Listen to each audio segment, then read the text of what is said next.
What's up, Penny? What is up? What is up? What is up? Hey, Leah. What is up? Look, I wanted to play. Look, this music gonna put me to sleep. I wanted to play some R&B music in honor of R. Kelly. Since we counseling R. Kelly, I need to find some more R. Kelly like music to listen. I gotta find some R. Kelly like music to listen to from now on, y'all. What's up, Miss Diva? Yes, squad is in the building. Oh, child. Did y'all watch it? Did y'all watch all 6 parts of this damn R. Kelly, Surviving R. Kelly? Have y'all seen it? If you haven't, it's on straight from the 8. Well, the first 4 parts are on straight from the 8. But I don't even know, like, how to feel right now. I don't know how to feel.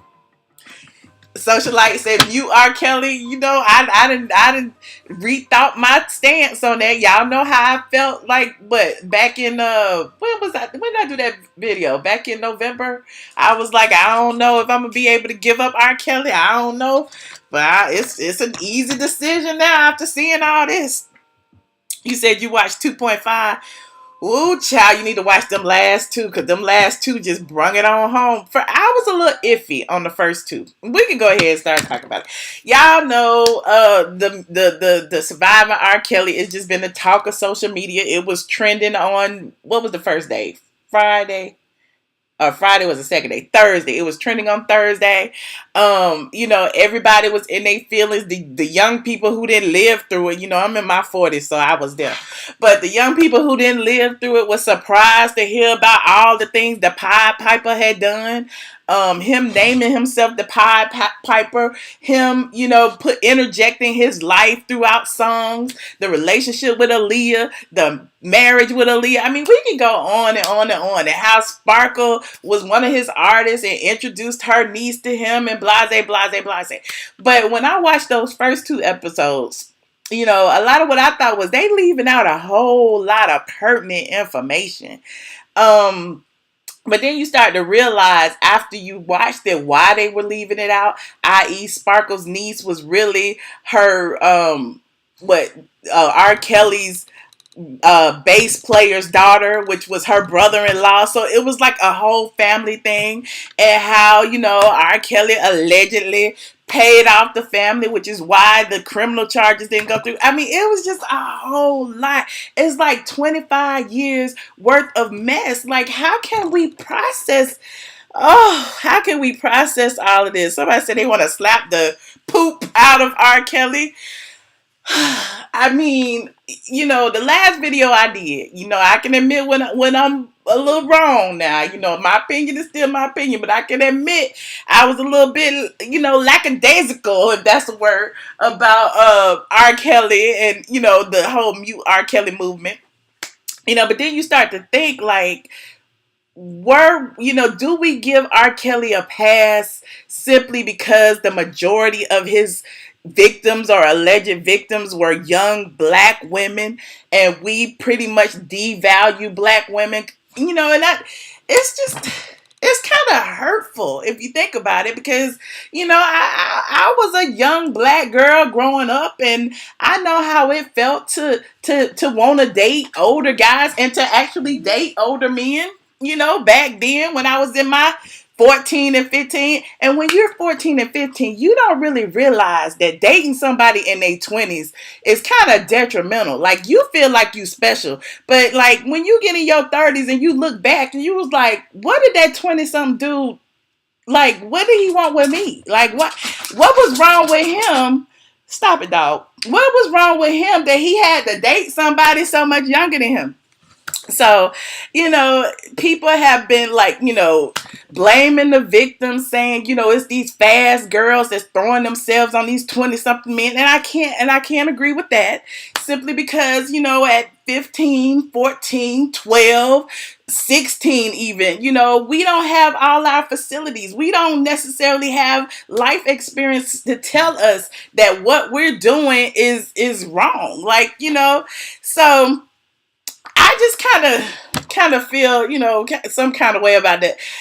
Pray for the wolves. I'm really gonna take you off as a moderator, because you and I don't agree on nothing. I need a new moderator. Who gonna be my moderator in here? Let me see. Black Mirror, you wanna be a moderator? Because me and Zills are gonna like just bump heads on anything that has to do with black womanhood or anything that has to do with relationship issues.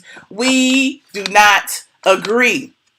I don't feel like it's a victimhood mentality. I feel like it's common sense. Like, in any type of relationship where it's somebody that's that much older, who bears the brunt of the responsibility to say no, to turn around, to be like, oh, you're a little bit too young? The girl who people say are throwing themselves on these men, all these old ass men, i.e. R. Kelly, who are taking advantage of these young girls. Whose responsibility is it? Some people are like, it's their parents. Where was their parents? But when you was a teenager, your parents were not with you 24/7. When you was a teenager and you wanted to go to the mall, or you wanted to spend the night over your best friend's house, but really go to the party, when you was a teenager, you did all kind of things to get away from your parents. So my thing is, don't blame the parents. You can't blame the little girls. The only person that bears the brunt of the responsibility is that old ass man who was messing with these young ass girls, i.e. R. Kelly. So I'm just like, dude, like, how is that being a victim, and how is that having a victimhood mentality when, these little girls were victims? Period. You can't say they was fast. You can't say they knew what they was doing. You can't say none of that, because that's why these statutory rape laws exist, because people who are underage do not have the wisdom, the experience to make sound decisions about relationships and having sex with people. They just don't. So saying 12-year-olds should have known better, or a 16-year-old should have known better, it's just absurd. It's just absurd. So for the past 2 days, I've been laying in wait, and I've been lurking, and I've been seeing other videos of people saying, where was the parents? Why was these girls able to run around? Why they do this? Why they do that? And I am so glad, for those of you who didn't see tonight, we're gonna talk about tonight too, but I am so glad that tonight they brought it on home and was like, these people really did have parents in their life, and it was the master manipulator, i.e. R. Kelly, who kept their parents away from them, who isolated them away from their friends and families, who wouldn't let them communicate with the outside world. He's like a pimp. Well, basically he was a pimp when you think about it, who kept all his hoes isolated and made them do everything that he wanted them to do. So how can you blame these little girls? How? He said, what about the 33-year-old he turned out? Now, again, and she made a valid point too, he did choose. He did start to choose a little older women. He got a little bit smarter after going to court and after almost losing everything. But even with that, you gotta, like, that's where in the problem lies now. Because at this point, what crime is he committing when these girls are of age? Even if they was 15 when they left home, they of age now. He got them all locked in the closet or wherever he got them locked. And it's not funny, but it's like, what crime is he committing now that he has them and allegedly of their own free will? I mean, it's just, until somebody comes out and says he kidnapped me, he kept me, and they have proof or whatever, R. Kelly's gonna continue to do what he does, and people are still gonna forgive him because, like who was it? Touré, Nelson George, Wendy, all of them said, like, the music R. Kelly has made has been the soundtrack of so many people's lives. Like, too many people are willing to just, ignore everything else he did for the simple fact that he made songs like I believe I can fly, and wrote songs for Michael Jackson and B2K and Mariah and Janet and whoever else. So if we mute R. Kelly, that's the question I got. If we mute R. Kelly, are we gonna mute all the music that he's responsible for, or just the music that he's singing? I mean, can somebody let me know that? I mean, because are there going to be rules to this mute R. Kelly movement?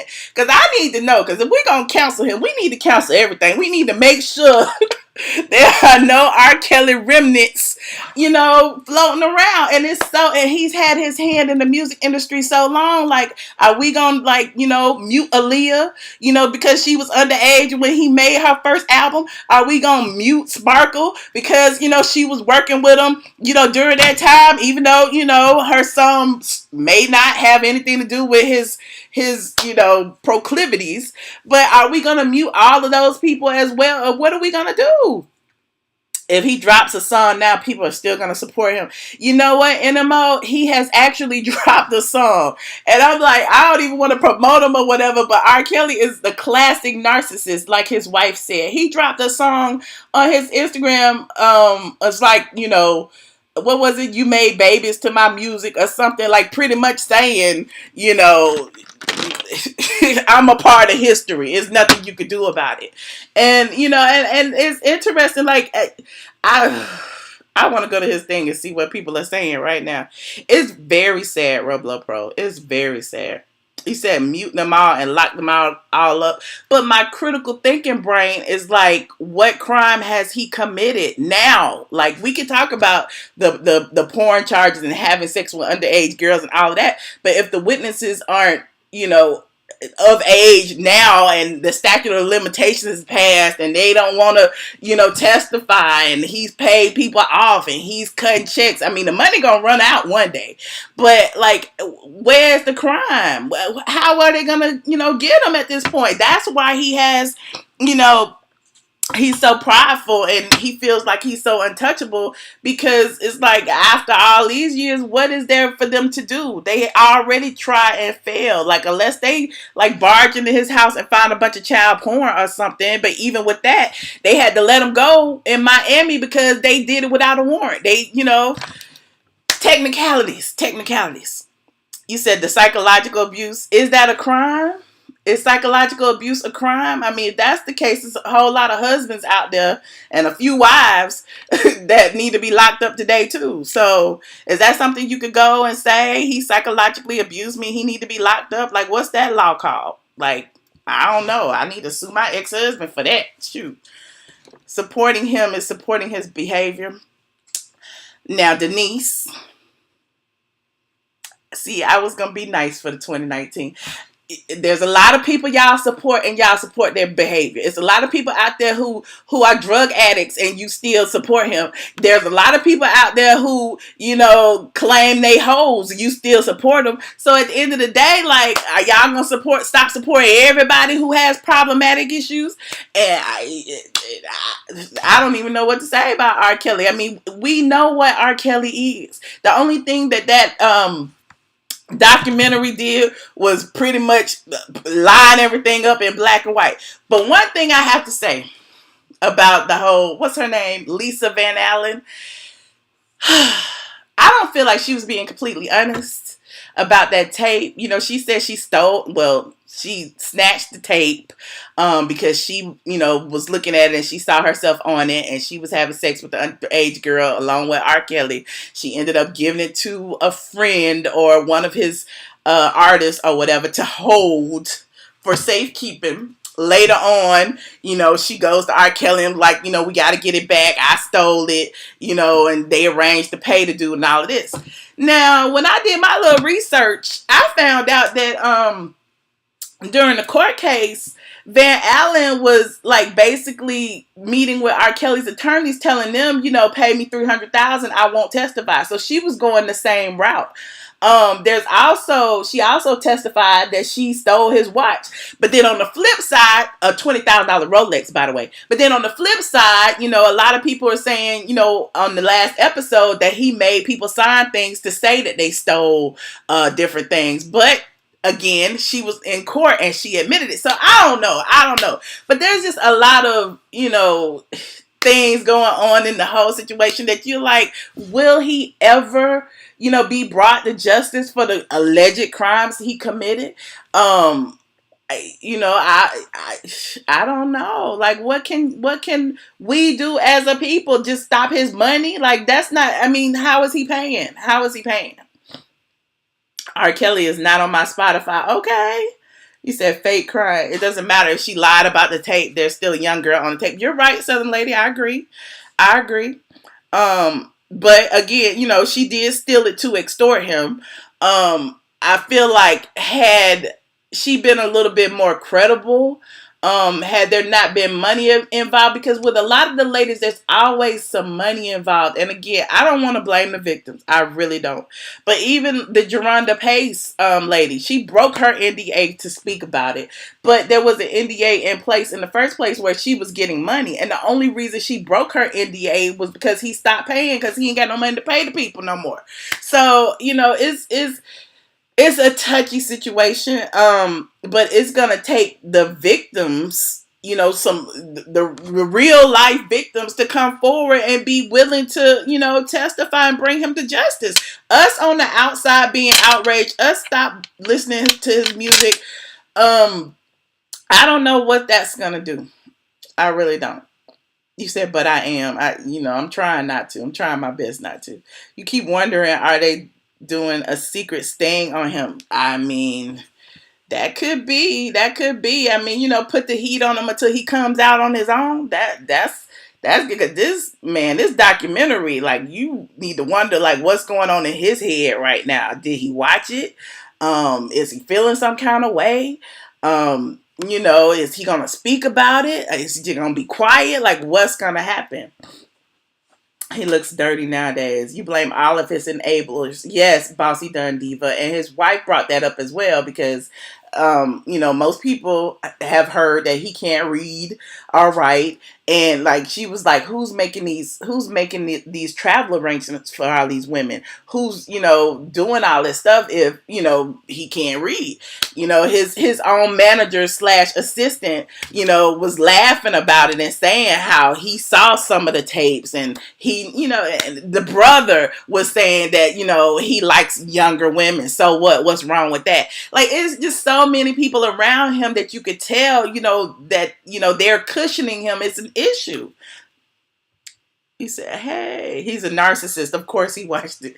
He's a tyrant. And, I also feel bad for his kids. Like, Drea Kelly was like, he's not in his kids' lives. One of his daughters is trans now. She wants to be a boy.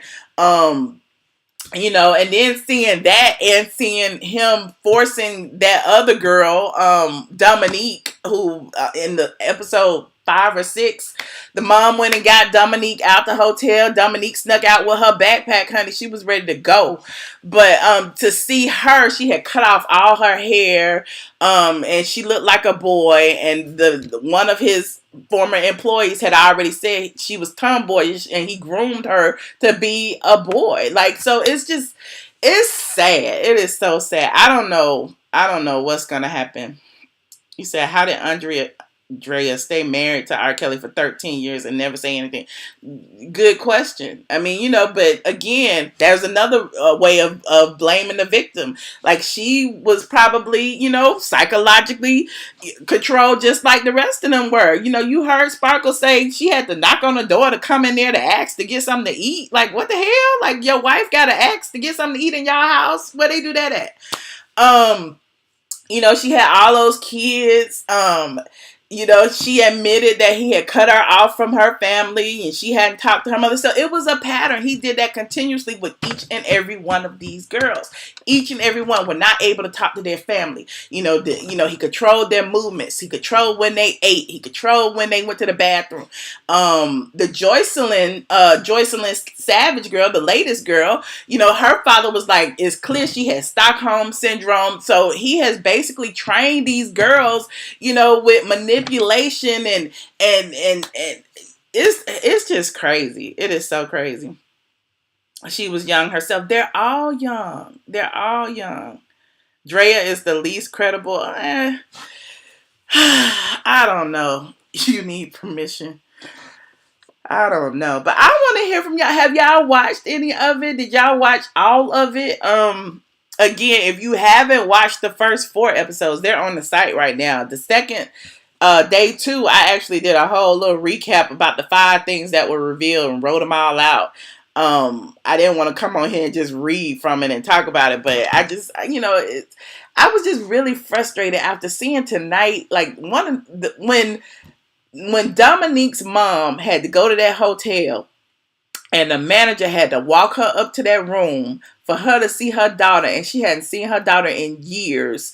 That really, really touched me. When the daughter called back and was like, "Mommy, come back at 6," and was crying on the phone, I was sitting there crying too. And then when the mama came back and somebody had called the police on her and saying, that wasn't her mom and all of that, it was just a lot of craziness. So it tells you that there's more going on than we see. When those other parents, those last 2 parents, what was the girl's name? It started with the A. But when her parents came, and it was her father and her mother, they've been looking for her for 3 years. She left when she was 18, had sex with him when she was 17.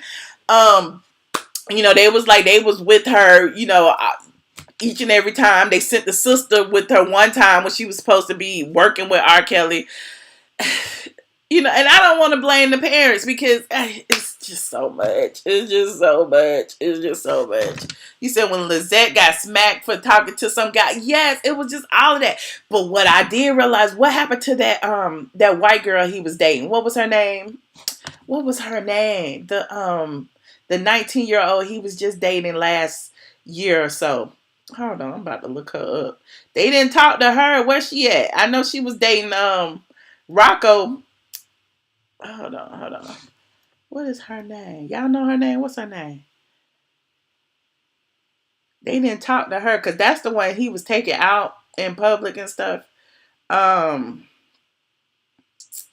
I can't think of her name. This is her picture though. What's her name? Hallie Calhoun. This is her picture. Remember her? I'm got on the wrong thing. Remember her? Where is she? Where's the white chick? We didn't hear from her.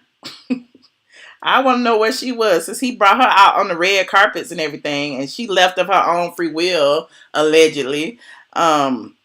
He was engaged to her, right? Denise, where I want to hear from her. We need to hear from some more people. What you say, Juno? You had to instigate. Did she have herpes? Everybody had herpes. If he got herpes, I mean, isn't it incurable? And that last girl is suing him for giving him herpes. It's just I'm just so overwhelmed watching this docu-series. I'm just so overwhelmed. I was like, I took notes and everything, but this is for my post. But even Nelson George said, that R. Kelly was like, "I'm a part of everything you are." And I talked about that. And one of his employees said, when I first met those girls, I judged them and not him.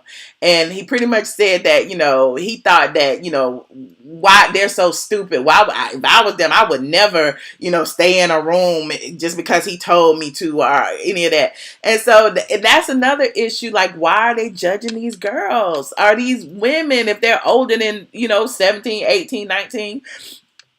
It's just sad. And that last woman who admitted she had been abused by her husband, she pretty much said she was weak-minded. If he doesn't, find younger girls who don't have experience, he finds older women who are weak and needy and low self-esteem and who will do anything. And she was like a super fan, and he had her doing everything, had her locked in the room, moved her into the house in Johns Creek without even telling her. It's just too much. It was just too much. When they toured the house, she was talking about the black room and the stuff that they did there. She was shaking. She couldn't even get it out. She said it was disgusting and demeaning. It was just a lot. You said Hallie may have been paid off. How much money does he have? He is not a billionaire. He can't pay everybody off unless he give everybody a little bit. Like, I'm just like, how can he pay everybody off? I really don't believe that. They need to raid his homes. And the police friends of his need to be locked up for informing him of health checks. Yeah, but like that last that last set of parents when they went to the studio looking for their daughter, like it's nothing the police can do if they don't open the door. If the daughter is over 18, what can they say that will get the police to kick in the door? That they know she in there deceased or something? Like they just asked for a wellness check. Like what do you say to get the police to like bombard the studio? Like what can they say if there's nothing legally that is going on that they know of? You hope the baby girl 14 in that horrible video is okay. The baby girl is now like Diva Jones. I know who the girl is. I know her name and everything, and it's not hard to find. But the girl, I think she's almost 30 now. Like so, I don't know how she's doing, but it's just sad that her parents pretty much backed up R. Kelly and, chose not to testify in court. Everybody said that it wasn't her in the video. At least the parents did. And so it was nothing the police could go by. They can't, if they say it's not her, they wouldn't positively identify her, and there wasn't a date on the video to like pinpoint a date. There's nothing they could do. So it's a lot, honey. It's a lot. Andrea says she has no money and she hasn't been paid child support in years. I don't think R. Kelly has any money. Several years ago when he was in Atlanta before he lost the Johns Creek house, I recall him staying in some hotel. His tour bus was out there and everything. And I remember some man sent me an email and was telling me that, he had girls going in and out, young girls, and they knew it. And I wish I could find that email, honey. It's like everybody, like what can be done? What can be done? It's so sad to see people watch 6 hours of information exposing him and still try to make excuses. That's true. That's true. And that's why I asked the question, like,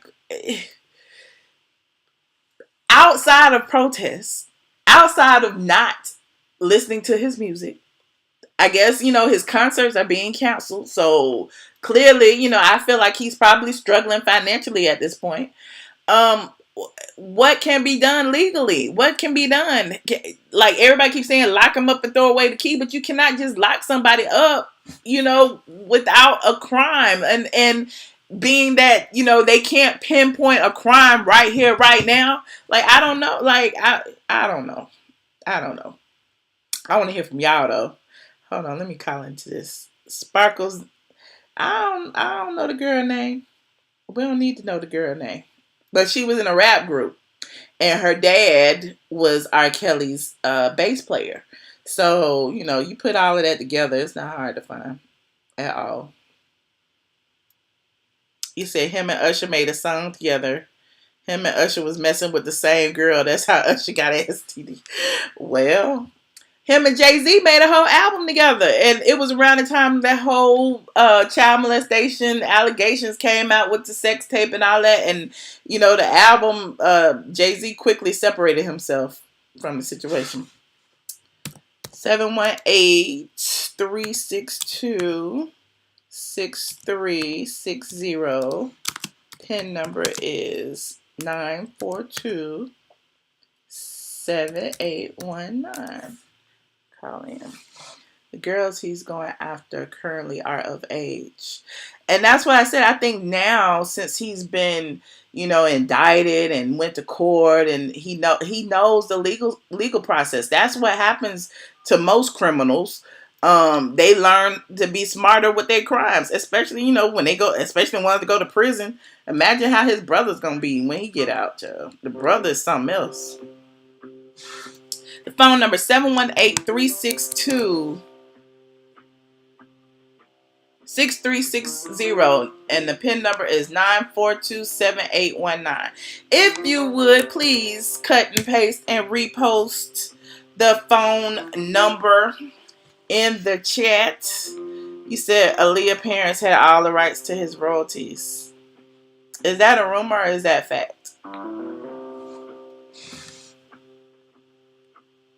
There won't be nothing against R. Kelly because there are many R. Kellys.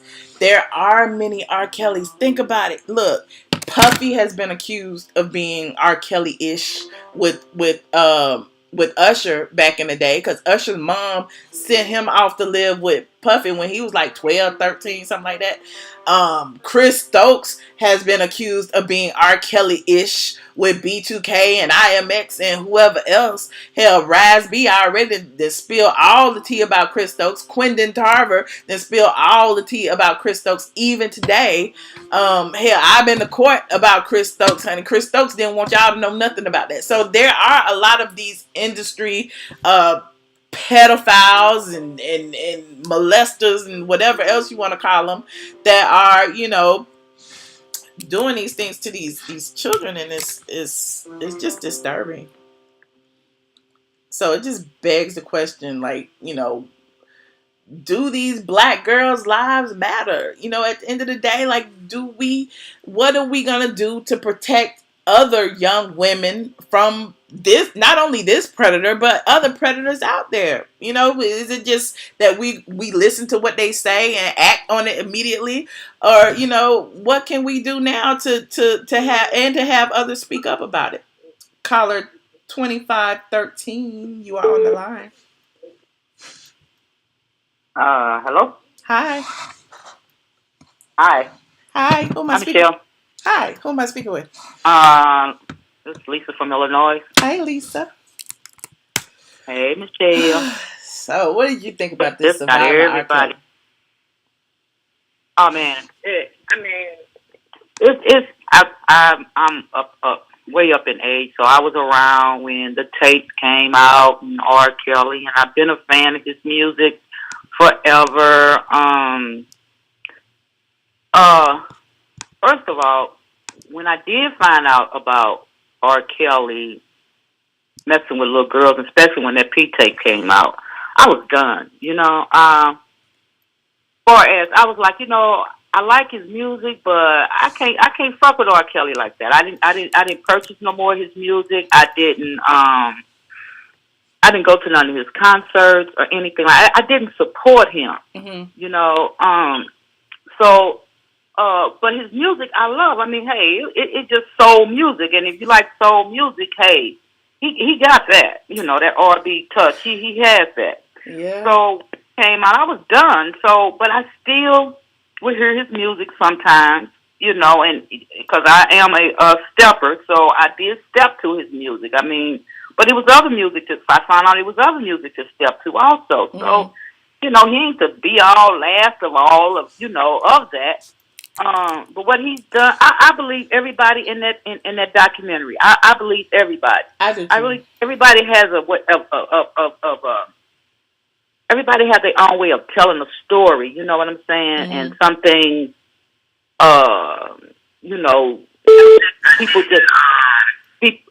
people don't believe you because of the way you say things or because you cry. Everybody don't cry and you don't feel them. Some people cry and you do feel them. Mm-hmm. So I was like, oh my God. But I think that all teenagers of this generation need to watch this documentary. We can't say, damn, they already messed up. They I mean, I've been out here, I've been in the streets, I've been around, I've seen a lot, okay? Mm-hmm. And it's a lot of women that went through that. It's a lot of women that still going through it. On the floor, right. Being pimped out. I've been back in the day when they was when Superfly was out. That was the black man's anthem. You know what I mean? That's what they thought they were supposed to be. And I'm quite sure R. Kelly probably saw a little of that, especially in Chicago. You know what I'm saying? Pimping, man, come on now. So all his sexual abuse, it's a lot. Like you said, all of that. Hey. So what do you think about his some of the things that his brothers was saying? Like, they were like, yeah, he's controlling with his women. We all are. That's how we are. And then Bruce, who's in jail, was like, so what? He likes young women. So what? It was very interesting to see all of that, and to know that it's almost like he was encouraging it. Like it's nothing. Because that's what they were taught. That's what they grew up around. That's what they know. They didn't know no better.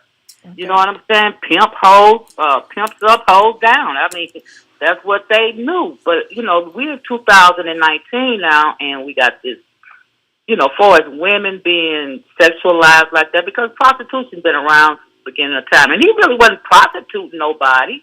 You know, they was his sex slave because they wasn't out, you know, buying nothing. I mean, he wasn't selling the women. He was just using for sex objects and his old fantasies and shit, you know, and stuff like that. But still was really hurting the young girl. And I think that, you know, you wanting to be a superstar and all of that, it ain't cracked up what it wanted, what it's all up to be.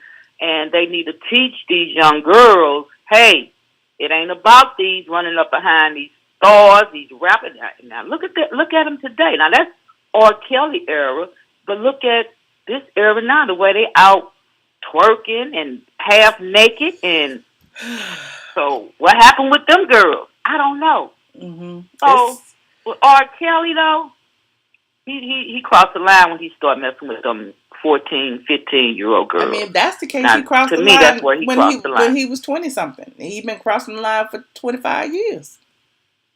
Because ATLien was only 15, 14 when they got married. That. So, yeah, he'd been crossing the line for 20-something years. But that's the point. Like, but that's when hip-hop kind of first came in. Them young black artists was, you know, doing their thing. They were so happy to... You know, I think our culture is kind of jacked up because they were just so happy that, you know, that they was able to be on TV, make a hit, you know, be popular and all of that. But, I mean, I don't want to, you can't blame hip-hop for R. Kelly being a pedophile. I mean, I'm not blaming hip-hop. I'm not blaming hip-hop. I'm just saying the black culture was so happy to see, you know, hip-hop was popping in, you know. I mean, you had disco before that, and then hip-hop took over, and hip-hop, who was they people? It was young black men, and you know. Okay. Well, I appreciate your call. Let me take this other call real quick to see what they talking about, but I appreciate your input from somebody who lived through it like I did. Yeah. It's something to see, and I hope everybody, I hope these young mothers, that they young teenage daughters watch that documentary. Yeah, definitely. Just give them some information. But you have a good night. Thank you. Have a good night. Caller 1605, you are on the line. Oh. Hi, can you turn your computer down? Hello? Yes. Okay, I'm going to the next call. Turn your computer down. Caller 2779, you're on the line. Oh, okay. Oh, hi, Michelle. Okay. Hey. Who am I speaking with? Okay. Hey. Okay, I want to say I'm kind of a little nervous. I had called a couple months ago. And y'all, I was so passionate, but I had no idea this document come out.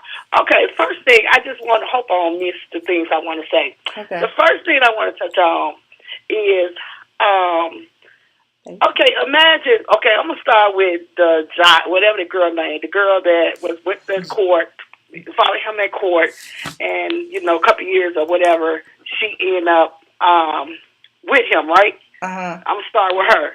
Okay. Now, can you imagine? I'm just trying to imagine, picture myself being on stage. Hold on. Okay, I'm sorry. Huh? I'm sorry. A call came through. Go ahead. Okay, so I'm thinking it like this. Imagine you just got off beat this trial or just got acquitted or whatever from this trial. Then this girl, for one, you see her at court. So she tell him that she's 19. Then you thinking if she coming to court every day, she has to be of age because she up in this courtroom. Mm-hmm. Okay, that's one. You talking about Jerronda Pace. Yes, mm-hmm. And then I'm looking at it like this. Okay, he get her she lied about her age, and she admit this. She also was on MTV. I don't know if anybody remember that. When the trial, she was all up on MTV talking about, they asked her how old she was. And I think she said she was 18 or 19, shaking her head like, he didn't do it. He got to quit so y'all can leave him alone. She was all on MTV. What? So, yes, this is on back on MTV. They showed this. Okay. And she was like, so I'm thinking like this. This man, this girl came, he probably think, okay, she's of age or whatever, because she was saying how in the court when he was going to trial, her and her friend, she asked for an autograph, and they had a bank statement or something, a receipt, something like a bank, and he signed his autograph for her or whatever, and she still have this. She did this other interview where she was talking about it. So I'm thinking like this. I just got off this trial. You telling me that you 19. You up in my house. Then you want to tell me 16, however it went. Maybe they did have sex. She said they did at first. But I'm like, he pretty sure he like, fuck. I'm back in this situation again. What do he supposed to do? So he probably send the like, ass home. But she didn't tell him. Okay, but I'm saying, just picture me saying, you just went through all this bull crap, and this girl lied to you about her age. Okay, and if he didn't find out until she was at his house, allegedly, from her story, then if he found out and she told him I'm 16, why not send her packing? Why continue the relationship or whatever? Because, like I said, she already set the trap. Then here comes the story, like, okay, he's continuing this. That's how I figure. Okay, that's why I'm thinking about it like, damn, if I just be the case, and then this come, I'm back in this situation again, I'm pretty sure that man was scared. So her little young 16-year-old ass that trapped him. Yeah, it's like she blackmailed him. The girl was after him such a... Okay, that's one.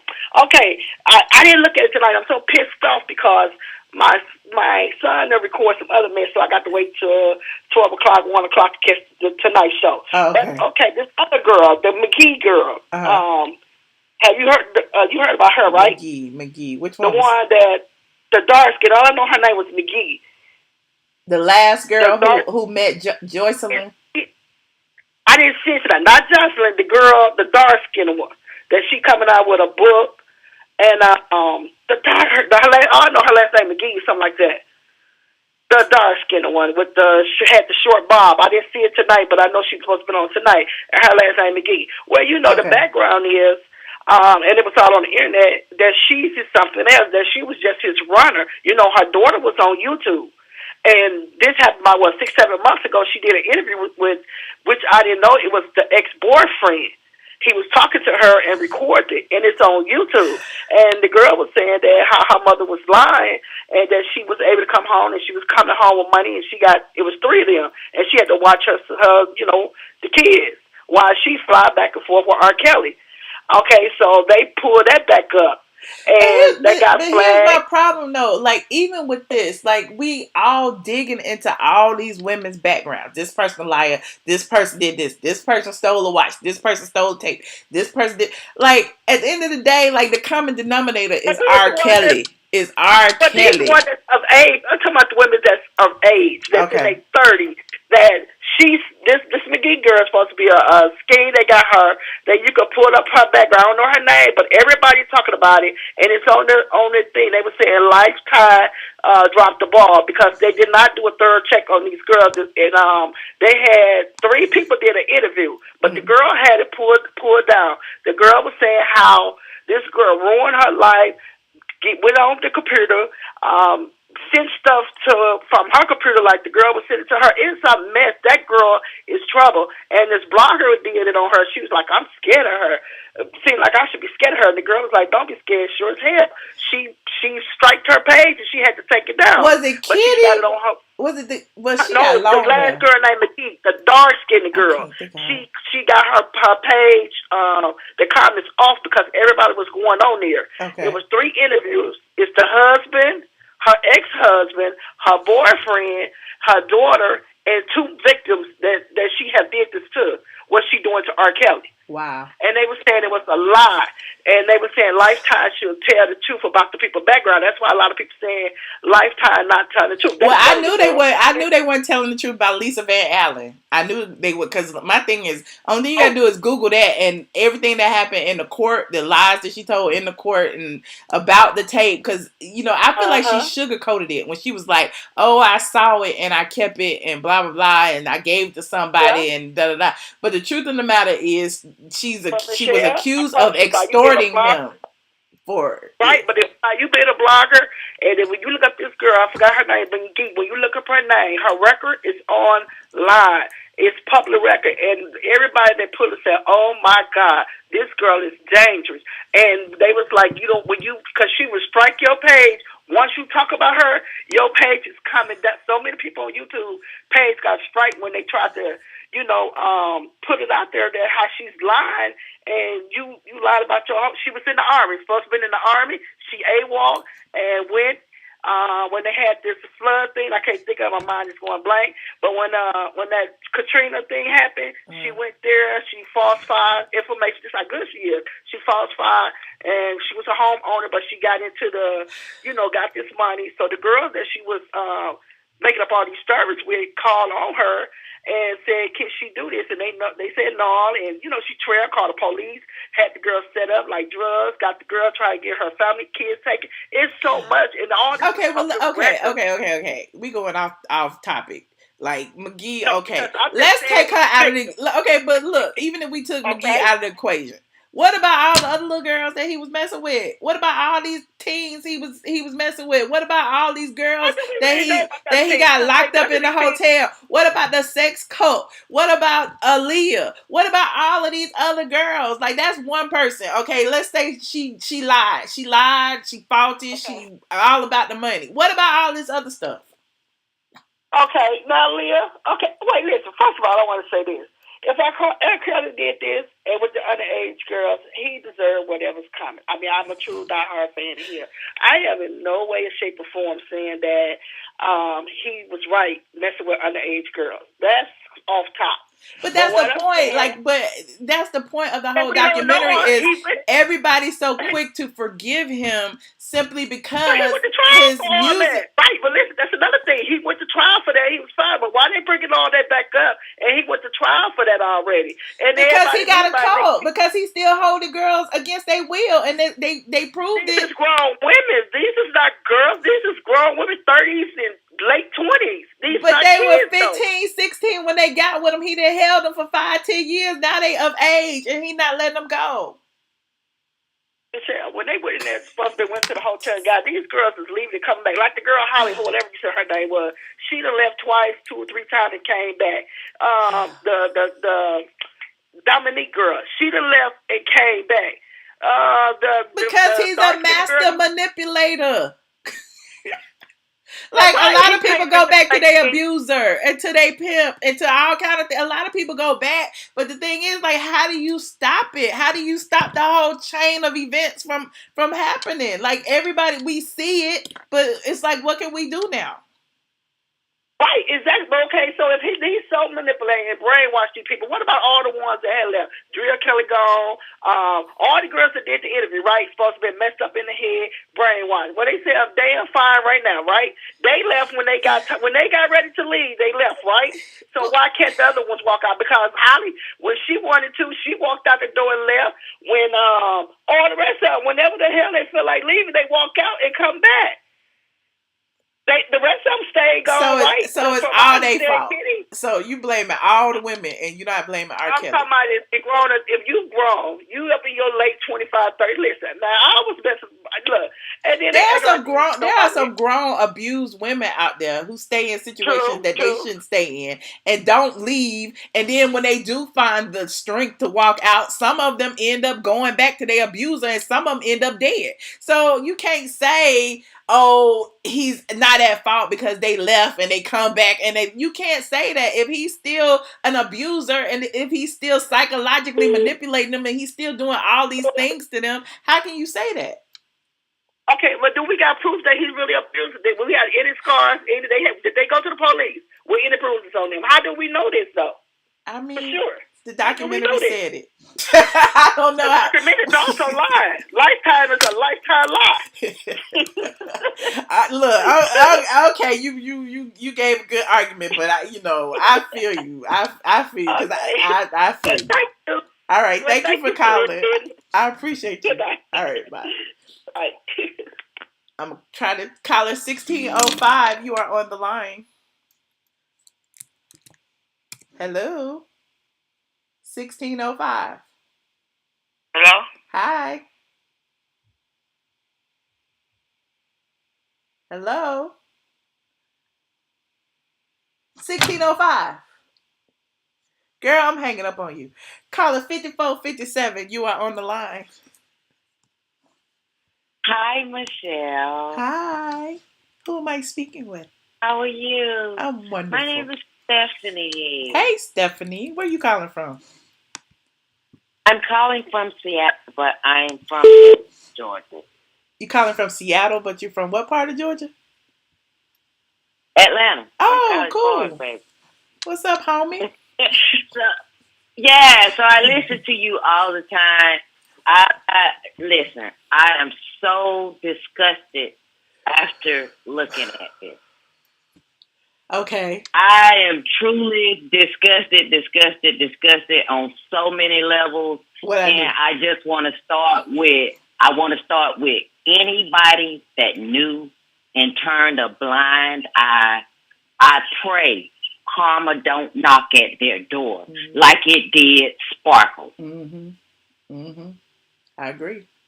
It knocked at her door real quick and fast because if she was an original singer and she walked on the bus and saw him doing sexual acts with Aaliyah, she got what came.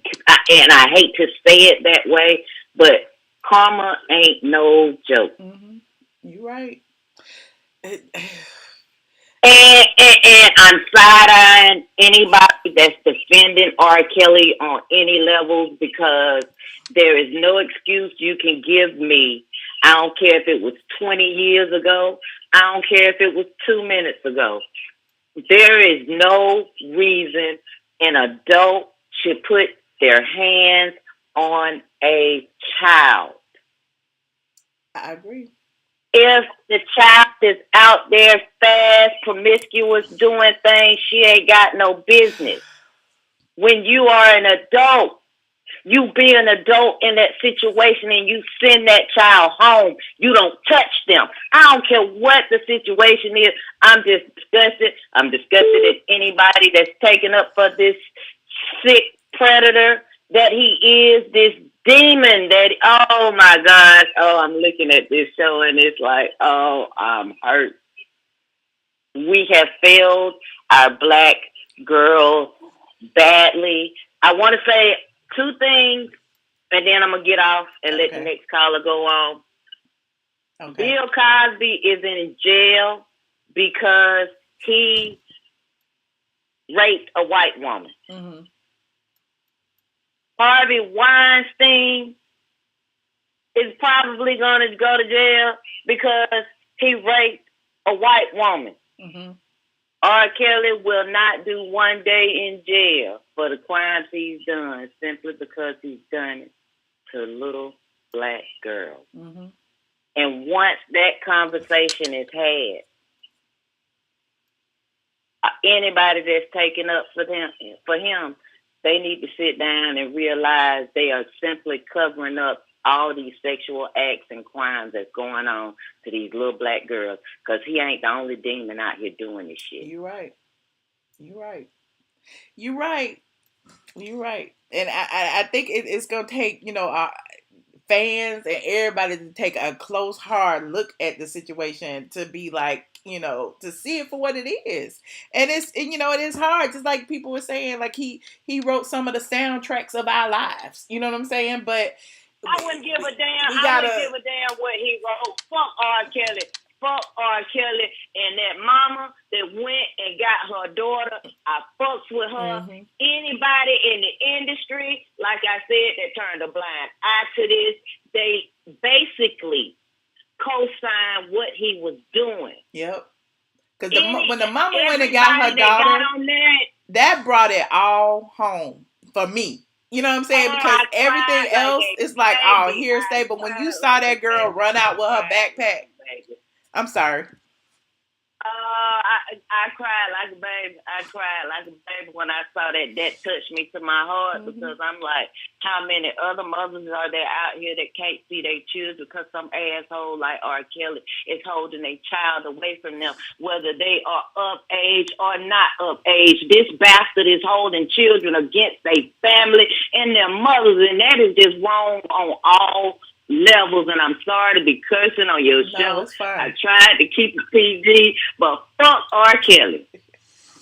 All right, hashtag fuck R. Kelly. We got it. We got it. We got it. No, I got it. Like it's just a lot to process. You know what I mean? It's a whole lot to process. Oh, it is. And It you know, really, from really beginning to is. end, it makes you look at yourself. You know, like I had to do some reflecting. Like when that tape came out and everybody was kikiing about it, and pretty much it gave R. Kelly some street cred and all that, and we left that girl out to dry. You know what I'm saying? Like the whole world was in on that. Michelle, wait a minute. And okay, I'm gonna hurry up and get off because I know other people got other stuff to say. 1995, R. Kelly came to Albany, Georgia. Mm-hmm. I was done with R. Kelly then. And I want to say this was prior to ATLien in 1995. R. Kelly did a concert in the Albany Auditorium. I don't know what it is. At that time, I was staying in Columbus, Georgia. I drove to Albany to go and see R. Kelly. R. Kelly did 3 songs, exited the stage, left the arena. I did not get a refund. I did not get my money back. I was done with R. Kelly then. Wow. Okay. Mm-hmm. Fast forward to when that tape came out. I can't remember the year, but the guy I was dating went to the discount mall and bought that damn tape. I never forget it. And he came in with the VCR tape because it was a VCR tape. I remember this clear as day. And I cussed him out and I said, "This is fucking child pornography, and I will not partake in this." But my curiosity got the best of me, and I sat down and watched it. And when I saw R. Kelly pissing on that girl, my stomach turned upside down, and I'm talking about then. I automatically stopped listening to R. Kelly. Then that tape did a lot for me. I was already pissed with him that he took my goddamn money in 1995 and didn't give me but 3 songs, and I ain't get no refund. But to look at that tape and watch him piss all over that girl like she was a toilet did something to my soul. And think about it though. Like even after that, like Dave Chappelle making jokes about it. South Park making a cartoon out of it. It was like everybody took it as a joke, and that was a young girl in that video being subjected to all of that, and we just took it as a joke and as a porn and just kept it moving. You know, and that's my issue with. That's why I say it's a lot to process, because you think back on it and it's like, had we had some more outrage then maybe, all of these other girls could have been saved. It's just a lot to think about. Okay, wait.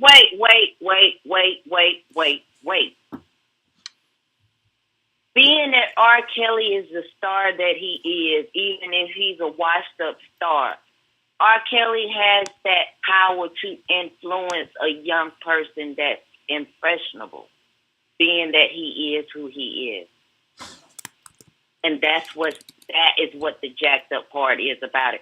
R. Kelly right now can offer some of these girls a lifestyle they've never had simply because their parents are getting food stamps.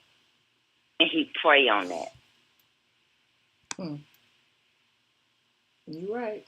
And see, that's what people are not looking at. The layers as you start to talk about it, Pandora's box is open. The layers start to unfold, and you can just go there. You can go there. You can go there, and the shit don't stop. You're right. You're right. So, I mean, so what's next, though? The documentary, and then I don't know.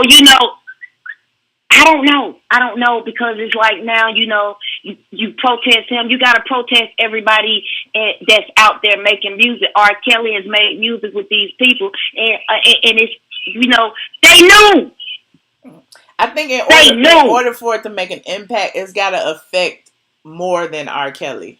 You know what I mean? In order for R. Kelly, it got to affect everybody. It got to affect everybody. But then when you look at it, then you have no music content.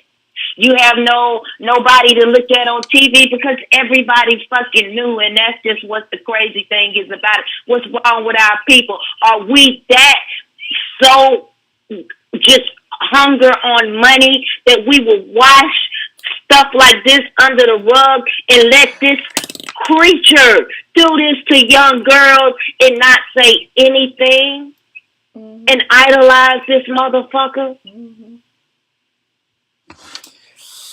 It's sad.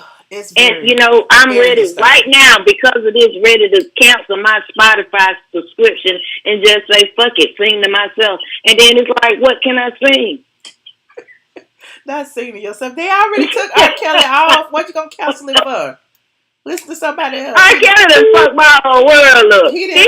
I've been mad with him. But after looking at this documentary, my whole world is like, oh my gosh, we have failed young women all the way across the board, we have definitely let our little young black girls down. We have let them down all time. And wait, I got one more thing to say. Okay. R. Kelly signed away his masters to Aaliyah's parents. Mm-hmm. That's why they have never had nothing bad to say about him. His success equals their riches. Well, her parents pimped her. You know what? Aaliyah's mama is the original Kris Jenner. That motherfucker pimped Aaliyah out till Aaliyah died. Allegedly, I don't even want to allegedly, and that's another can of worms, and I don't even want to go there. But like I said, you start unpeeling this shit, it keeps going, and it keeps going, and it keeps going because you can tie so much into this, and he ain't the only one that's sick like this, that's out here abusing little girls, and it's just like, how can we stop this? And boys. The laws protect predators like him and do not protect our children. That's where we need to start. We need to start with this wording legally. Expose these sexual predators that are pissing on our little 12, 13, and 14-year-old girls. There is no law that should block nobody for doing a crime like that. And I say that's where we start. Okay. Well, you started the fuck R. Kelly movement. We got it now, honey. We got it. Well, hey, can I get a mug? Sure. DM me your info. I will. Okay. I'm not really good at DMing or anything, but I'll see what I can do. I'll get my information to you as best as possible. Well, I do follow you on a lot of things, I'll call you get you my information. When I hang up, I'll text you and get it. Okay, all right. Thank you, Michelle. All right, thank you. Bye. Happy New Year, 9601. You are on the line. I think that was me and Zill's best friend. Who was your best friend? It's Zilps. Don't fuck up my computer, Zilps. Zilps mad at me because I put him on Zilps, timeout. don't fuck up my computer. Was that who that was? Old lying ass lady. You know damn well she still listen to R. Kelly shit. After 1992, I didn't listen to his shit no more, and that was it. After I said, lady, if you was already pissed off with R. Kelly, why the fuck did you watch the child pornography? Your curiosity got the best of your mind. Which brings me to this. Okay, R. Kelly's fucked up. Great, we know that. Fuck R. Kelly. But my question is, see, I'm young, you know what I mean? So when all that sex tape shit came out, I was still in the single digits. Mm-hmm. But when all that shit came out, after the black community found out, why didn't y'all just stop listening to the music right then and there? Why didn't y'all? Because I just find it funny that we're so gung ho. I'm sorry. Go ahead. I just said, if I remember correctly, a lot of people was like, oh, she wasn't raped, or oh, she was fast, or oh, she knew what she was doing, or oh, it wasn't like anybody assumed that the girl was underage. I don't even remember, like, I don't even know that people knew she was underage until later. I don't even remember how it happened. But it was yeah. But it says according to the documentary, I mean, it seems like, you know, whether it was later or not, it seems like they found out about her age and the tape around in the same year. Right. It seems. So I mean, whether it was a year or two later, you know, I mean, we wasn't even in the 2000s yet. Yeah, but it's I feel like his people created doubt. They were saying that it was his brother. His brother said it wasn't him. He never confirmed it was him. The girl's parents said it wasn't her. It was more than her in there. So nobody had a positive identification of her, like publicly anyway. So it was, you know, it was spin. So we're gonna play. So we're gonna play a dumb card. We're gonna play that we were just dumb. Clearly, and not, we just and like the documentary said, he was still releasing music. Like, what better way to get people to forget than to release the Ignition remix? You know what I'm saying? Like, I don't know. I don't know the answer to these questions. I just know that looking back is like. It's like everybody ignored it. Everybody was like, it's nothing. It gave it gave him some sort of street cred, which is horrible because that wasn't the first incident. If you think about it, you know, he had married ATLien and everybody kind of just shrugged that off. Oh, they got married. Well, maybe they didn't. Exactly. You know, so it's like it was always a big mystery and a big question. And even though people knew it, people didn't know it, and people didn't care to know it because they cared more about the music. So it's just sad that they let it go on so long. It really is, because I'm just like, I get it. Your people are infuriated. You know what I mean? Mm-hmm. He did some fucked up shit. It's just like that whole gap between when it first happened with the ATLien situation. I guess let's start back there to now. That entire gap. I'm sitting here like, from the what age the fuck of 25 to the age of 51. You know what I'm saying? 25 years later. Like, what the fuck was? Where's the community? Where are we that delayed as a people? Clearly, we don't care. We don't value young black girls. We feel like, you know, they were fast. It was their choice. They did it. But if it was a white little girl, they're going to be like, oh, he raped her, he molested her, oh, she didn't know any better. But black women are always sexualized. We are always, you know, the thing of perverted dreams. You know, so I don't know. It's just a horrible situation, and something should be done, but I don't know what at this point. Like muting R. Kelly now. At the end of the day, I said this earlier, I don't think, it's just like you said and other people said, I don't think anything's going to really happen to R. Kelly. In fact, I think the documentary was just full free promotion for the guy. I mean, there's people that was making videos after watching Surviving R. Kelly talking about, you know, I actually kind of feel sad for R. Kelly. I know I should. So even still, that goes to show, even still through the documentary, there's still people that are going to ride this dude coattails. But hell, his sex video probably just went up in ratings within the last 2 days. All of his music the sales have been going up for his music over the past couple of days because of this. You know, I don't know. It's an interest. I mean, but it's clear he has an issue. Him like he's dead. Clear he has an issue. It's clear he needs counseling. It's clear, you know, he has a problem, period. But that doesn't negate the fact that there were victims that succumbed to his whatever you want to call it, his psychosis, his issue or whatever. Like there were victims involved. So, it wasn't just him to feel sorry for. It's everybody, the families of the victims themselves, the people around him. Like, I'm not gonna feel sorry for the people and around him. And that's another thing. Go ahead. Yeah. I want to get on that. Let me say that about the people around him, because I think it's not just them. I think you got to look into the celebrities that kick it around R. Kelly as well. All of them, not just the K. Michelle's and the Sparkles and the Aaliyahs. I mean, the Snoop Dogg's, the Jay-Z's, and the other the people. Jermaine Dupri's, and Yeah. You know what I mean? And when this documentary came out, nobody spoke up. The only artist that came out was John Legend that said some shit. Which also, I think John Legend did that to steal R. Kelly's viewers and fans. But that's just another thing.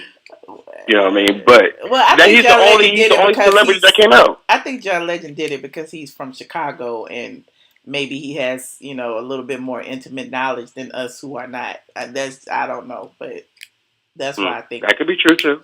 Yeah, that could be true too. But but like I said, none of the other celebrities came and spoke out. So that says a lot to me. That says a lot. It says a whole lot, y'all. So we can't. I mean, we can definitely blame the team. Definitely blame the team. But I'll be giving these other celebrities side eyes too. Well, Chance the Rapper said something. Wendy Williams said something. Wendy Williams. Are we really going to use her? Jay-Z didn't say. I want to hear from Jay-Z and Usher and the people that he worked closely with. Like, Sparkle said something, So, I mean, I don't know. We'll see. That's not enough for me. I need more celebrities to come out, because to me, that seems like y'all was all in cahoots. Yeah. Hollywood is dark. Hollywood is dark as fuck. I ain't even in Hollywood, but that lifestyle is dark as fuck. So I wouldn't be surprised if these motherfuckers was involved as well. Yeah, I agree. Well, thank you so much, unknown caller. Oh, yeah, shit, I'm Juno, my bad. Oh, okay. Thank you so much, Juno, for calling. I got a lot of calls on the line tonight. If I'm take all hang up on them all. Hang up on all of them, because we don't feel like hearing no more of Kelly. Kelly. That is why I'm here to hear more of what the people say. You are not the final say so. Goodbye, troll. We heard the first people. Bye. Bye. Caller 8359, you are on the line. I'm so happy that I was next, because I was sure going to hang up if it wasn't me. Why you hang up? Because I was waiting for like a long time. I feel like it's an eternity, but I be trying to give people the opportunity to say what they want to say, but it's a bit long-winded. I know. But this is Noir King. How are you? Hi, Noir. Fine. How you doing? I'm good. Look, I just wanted to call and make just a quick point. I'm honestly just shocked at the amount of calls they called in that are really trying to find every angle to kind of justify what's going on with the women. And I kind of found it really, really odd, because the one caller, when she was like, "Well, these are grown women," who gives a shit? I don't care if they were young teenagers or grown women. Abuse is abuse. There's no fucking ageism on abuse. Right. You know what I'm saying? If you're a victim, you're a victim. And to me, I find it really odd that the amount of support that he usually gets that shows up to the concerts and stuff, even after all the tapes and everything like that, are women. It shocks me, because I'm like, okay, y'all keep saying you want this support, you want this protection, you want this, you want that, but you are the main ones supporting this man and putting money in his pocket. It baffles me as to the amount of support. And I didn't watch the whole tape and the whole piece situation and all that stuff, because I don't want to put that shit in my mind. But it only takes me one time for one person to show me who they are before I just stop fucking with them. Because that's just who I am. You don't have to just play me most of the time and get my money and get success off of me being ignorant. I'm not playing that game. When you show me once, I think that overall, the general public is mostly stupid. And I think that over time, because years have passed, I think people start to forget, and people in forgetting, they forgive. So, and I hate to say that, but that's the way it seems. Like, even when you watch the documentary, like, again, the Aaliyah stuff was 25 years ago. It's so many people now who don't even know about the Aaliyah stuff. It's so many people now who didn't know about the whole peeing in it and all of that stuff. It's so many people who don't know, but now the documentary has refreshed our brains and brought a new, a new group of people knowledgeable to people who weren't there back then. So maybe, now it's like people pay more attention, and maybe, they won't spend the money. They won't, frequent well, see, that's a problem in itself. And anyway, you shouldn't have to be refreshed. Right. You know what I'm saying? Right. Because like the first situation, that should have been it. Right. Like, and I feel like the whole power of being idolized overpowers the logical, mindset of thinking, hey, this is problematic within the community. We need to stop this now. And that's why I don't support people who have that mode of thinking, like the whole cheating and the whole adultery and the whole raping and molesting and stuff like that. You have to really realize those people, and you have to see those people who they are. But then when you excuse that behavior, then you just opening up the door and just allowing more bullshit to come in. And honestly, accountability to really solve this, it needs to be held on all grounds. I'm talking about everybody needs to be called down to the carpet. I'm talking about parents, the people who was on tour, that lady that was giving that whole story, telling us, I saw him on top of Aaliyah, but you didn't say shit. The Javante, so why am I finna sit here? Why am I finna sit here and listen to you like you talking about you felt protective of Aaliyah? Girl, you couldn't have felt too motherfucking protected because you sat there and witnessed it. And you went on and did you a quick 8 count and got your paycheck. You didn't tell nobody. What the fuck I'm gonna be listening to you for? Right. You know what I'm saying? So it's like when you have people like that, and then you have these parents taking these payouts, and then you have these background dancers seeing what they see, and they still getting their checks, and everybody around still getting their checks. I want everybody who got paid, call them to the carpet, line them up. I want everybody to go to court, everybody getting it. Because to me, everybody played an intricate part in making this happen. If you were in that building at any given time and had any inkling of a situation going on that was something wrong, you are responsible for that village. You saw the girls in the rooms. All of that. That's like even that producer guy that had the glasses and the ponytail or whatever, and he was talking about, I knew the girls were young, weren't of age. It was a young girl, she was naked and he was feeling on her booty, and I was just disgusted. But you was there. But you're still right. But you still there. And we just now hear about this story 10 years later or whatever. Like, you was there. Right. And that's why I have a problem with that. Like, we need to really just establish the fact of, okay, let's stop all of this waiting 5, 10, 20 years down the line to come out with these damn stories. There needs to be a culture set to where, look, when shit happens, tell us now. So that way the shit can be fresh, all the evidence can be fresh, people won't have to recall these incidents and come up with these stories that they're trying to piece together from 20 years ago. Right. Tell it now. Right. Ain't nobody gonna shame you in coming forward, and not in this day and age of 2019 where people are being exposed. It's okay to, like, no, I'm not trying to tell people when it's when the right time is to come out, but I'm just saying the sooner the better for all of us to where expose these predators for what they are when you first see them. Because the more you just pass it off and just forget about it, that just molds more and that just builds more. And then he out here bolding other people to do the same shit he doing. Right. So who's to say that all these people that he damaged are now doing the same thing that he done to them? Like, come on. Right. Like at this point, we gotta stop the excuse of I was scared. I didn't know about. Fuck all that. Come out with your story, and if the community fuck with you, we go fuck with you. But like at this point in time, if you still supporting that, if you still being silent, then the only person you hurting is yourself. Right. You know what I'm saying? And that's just the way I feel about it. You gotta come forward. And you gotta let that shit go. And you gotta let us come together as a community to really support you. Because when it gets to a point like this, it's like, come on, bro. Like, what you want me to do? So again, what would be his penalty for all of the crimes that he's committed? Like, is there a charge that can be? I don't even know. Right. I don't even know because the way they're so intertwined with the laws now, how they got these lawyers going to back for them, it's like it's so hard to even try to convict somebody of it now. Right. When you get to this point because of all the hands that's been in the pot.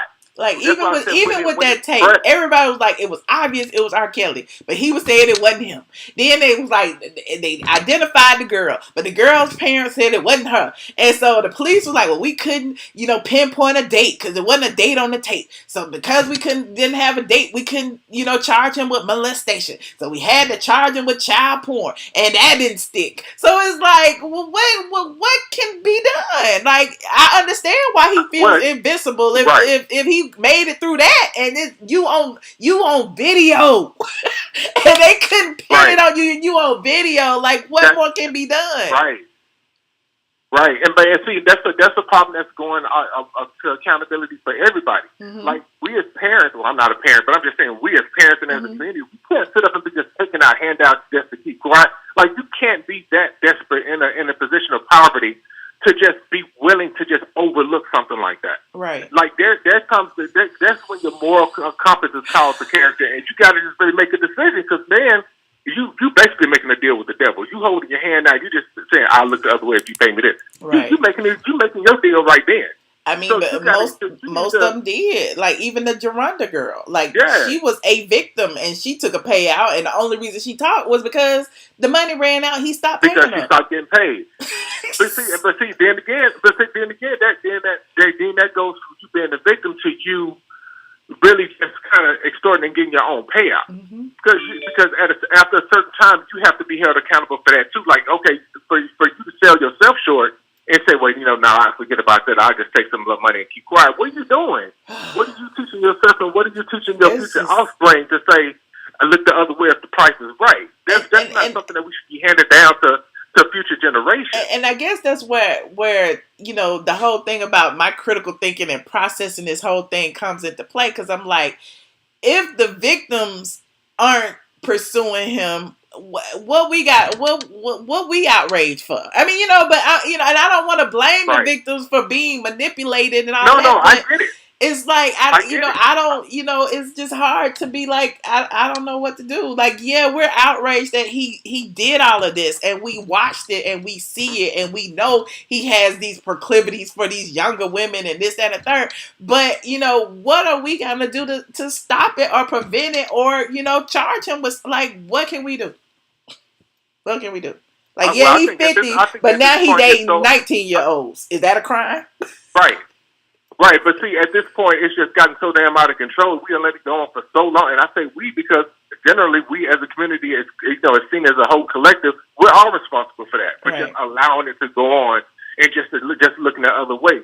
So it's like at this point, it's just going on so much that we just got to sit back and kind of see how the chips may fall. Because it's like, what can we do? Right. We let that happen in the 90s and early 2000s, and now here we are. Almost going into 2020, and it's still going on. And it's still going on. It's like, come on, bro. And I think now it's different. Again, people he's thought of different ways to commit his crimes. Like now he keep it all in house. Right. He got it all under lock and key. Can't nobody go anywhere. I got control over everything. He got Bill Cosby beat. Yeah, so he got Bill Cosby beat. He's on Hugh Hefner status, and we ain't heard Hugh Hefner's dirt yet. So clearly, I think Hugh was doing the same thing R. Kelly was doing with them white girls, and they was young and all kind of stuff, and we ain't heard his dirt. So I don't know. I don't know. It's just crazy. I just want somebody to pay attention and do something. I don't know. I just wanted to stop. Right. Like the whole thing about keeping them against their will, I guess that's the issue. And when I saw that last segment, because everybody was always like, where's the parents? Why, why they staying? And when that girl came out with her backpack after she had been crying to her mama on the phone, it was just so heart-wrenching that it was like, it's an issue. Because if it's one girl in there crying, trying to get out, it's several more. Right, exactly. But I've had up enough of your time. Thank you so much, Michelle, for even having me on. Thank you, Noah King, for calling. I appreciate you. No problem. All right, bye. Have a good one. Caller 8564, you are on the line. I'm trying to take all these calls. Hi, Michelle. Hi, who am I speaking with? Monique. Jonice? Monique. Hey, Monique. Now I know your voice. Hey, honey. Hey, yeah, that's me. Nice to hear from you again. Okay. I know you got a lot to say. Yes, ma'am. I'm just, you know, what's so strange to me is the fact that this is still debatable. Mm-hmm. And I understand, like, the lady was poking a holes through, you know, and this girl, she's doing this, and her mom came out and said she was a liar. Mm-hmm. All of these different things, and I get that, because within truth, there are always going to be some people that's going to lie, Mm-hmm. you know, to try to get a come up off of a situation in a store. But we cannot deny that R. Kelly was having sex with a girl on tape, and he physically peed on her. Mm-hmm. We cannot deny that he married Aaliyah at 15 years old. There was a marriage license, right? So none of that is deniable. So I'm baffled at the fact that we still have people, and it hurts my heart that it's a lot of women that's debating this. And it brings me back to what goes on in our homes every day. We have young girls that mothers are raising, and they are going to their parents saying, he touched me, and they are not being believed because the bills still need to be paid. Mm.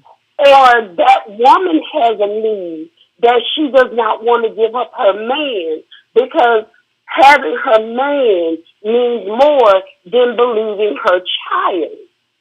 This is something that has gone on with us for decades on top of decades on top of decades.